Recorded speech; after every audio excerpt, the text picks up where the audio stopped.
Hello, my name is Jeffrey Masikian. I want to give a demo walkthrough of a panel wall sign that I made a few months ago. This demo is long overdue. I will describe what a panel wall is and then show off some of the types of images that can be created with it. The eventual goal would be to make sales in various configurations. So, what is a panel wall? Okay, I'm now wiring up my panel wall. So this is galvanized metal. This is my frame. These are the panels. There is 196 dots across by 96 dots going down. There are 9 panels. These 9 panels are interconnected in 3 rows of 3 panels each. Together, they form one large canvas for which images and text can be drawn.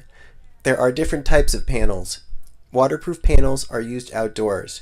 Pixels with dots gapped farther apart are used for distance viewing of large canvases. The Raspberry Pi computer driving this canvas contains all of the images and text that will later be displayed. You can connect to a website with a tablet or phone to make changes. What follows is a rough demo of how the screen can be manipulated. Okay, we're back. So this is a website right here which connects to the sign. The sign is actually running a Raspberry Pi, which is a small computer, Linux, and that Raspberry Pi is running a website. And so this is the website. So basically, to give a quick demo, you can select this radio button right here called Demo, and then select D0, which basically is a rotating square. There you go. And it should describe some of the options that you can use. One of the ones is an LED brightness right here. So this is very flexible display. If you want to change the intensity of the images that are on it, you can say put something like this in. Here is that rotating cube with 50% brightness. So it should be a little dimmer. You should be able to see that on the camera, but nowhere near as good as in person. So this is back to normal. It's pretty responsive. It's actually, so this website is actually it's using a daemon, which is a version of interprocess communication. So this talks to another program, which then talks to a program which controls the sign. So it's pretty well architected. I'm making changes to it as the needs change for different options and different ways of putting a message on the screen. But that's its current configuration. So D1 right here will forward scroll an image, and D2 right here will reverse scroll the image. There is a here's some pulsing color.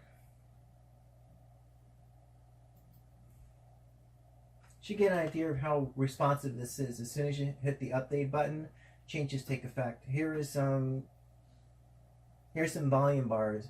So select D9 and just update. Got some volume bars. So other demos, here's a picture loop. You can select a bunch of these pictures. And this option right here, -F, will forever cycle that list. If I didn't put -F in there, then after it went through all 5 of those, then it would just stop. But what this will do is it'll just keep re-scrolling them. I mean, some of the things you can do in here is you can change the delay between pictures. It can be as flexible as you want it. I think in the end, most people are going to just want it to show a message and then that's it, not make any major changes. Probably only run it a certain way. So here are some GIFs. Here's a talking duck.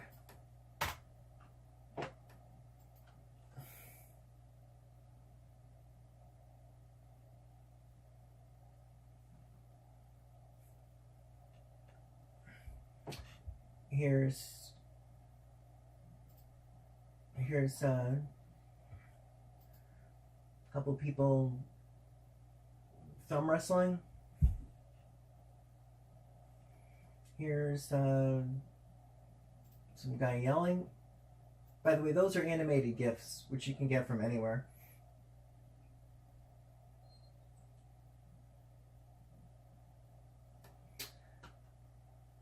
Okay, so another thing we can do is here's a text example demo. So you can click on this radio button, and then you come down to this spot right here, and you can type your message.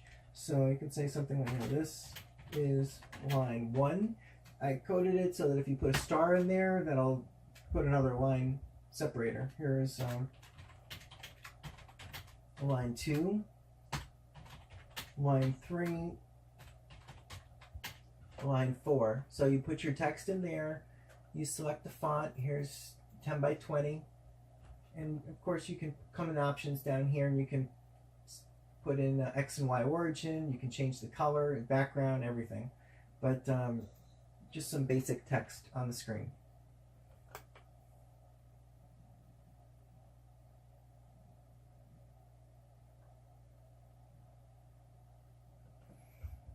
Which scrolls. And you can change the font too. So here's 6 by 10.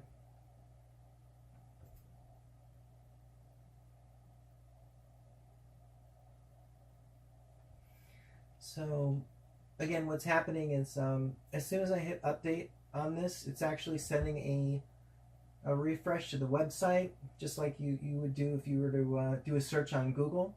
And that refresh talks to another program, which then talks and maybe, like stops and restarts a third program, which basically is the one that is setting up the sign.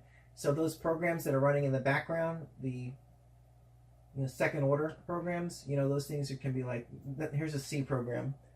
Doesn't really matter except for, just a different way of like hooking the message up to the actual sign. So let's go back to picture loop. But again, you can select all these pictures and then just kind of loop right through them. So you might wonder how to edit these images. An easy way to do it is to connect to it with a terminal like it's called Mobius. There's MobiXterm. So that is this program right here, and you can go into this directory where you got all the pictures, and then in each one of these pictures you can open it up in a text editor. And a good free text editor is this one right here. It's called GIMP. And so basically here's your picture. And again, this image is 196 dots across by 96 dots vertical.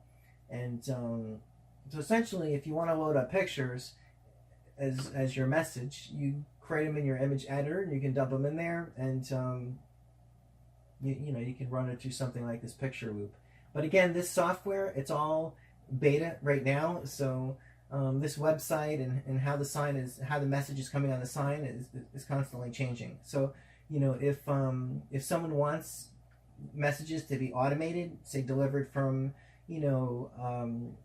a Facebook page or Twitter or an email, you can email a message to the sign and it picks it up and then it puts it on. You can, that can be designed and built in. But essentially all I'm showing off here is, this panel wall, which is about a ½ inch thick, and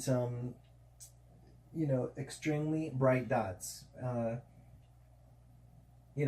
it's good advertising potential. So anyways, that's my panel wall.